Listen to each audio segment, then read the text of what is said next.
നമ്മുടെ കണ്ണിലെ കൃഷ്ണമണികൾ. അത് ലോകത്തെല്ലാവരുടെയും ഒരുപോലെയല്ല. 750 കോടി മനുഷ്യരുണ്ടെങ്കിൽ ആ 750 കോടി മനുഷ്യരുടെയും കണ്ണിലെ കൃഷ്ണമണികൾ വ്യത്യസ്തമാണ്. എങ്ങനെയാണ് കണ്ണിലെ നമ്മുടെ ഒരു ഫോൺ, ആ ഫോൺ ലോക്ക് ചെയ്യുന്നത് കണ്ണിലെ കൃഷ്ണമണിയുടെ നോട്ടത്തിലൂടെയാണ്.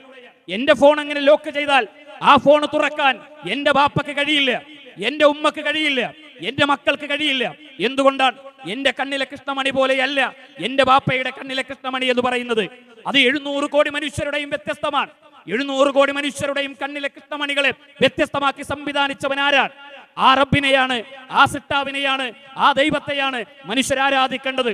മനുഷ്യ ദൈവങ്ങളുടെ കാൽച്ചുവട്ടിൽ ഇന്ത്യ രാജ്യത്ത് 600-ലധികം മനുഷ്യ ദൈവങ്ങളുണ്ട് എന്ന് കണക്കുകൾ പ്രകാരം ഉള്ള ഒരു രാജ്യത്താണ് നമ്മൾ ജീവിക്കുന്നത്. ഈ മനുഷ്യരാരാണ് ഈ ആകാശത്തെ സൃഷ്ടിച്ചവരുടെ കൂട്ടത്തിലുള്ളത്?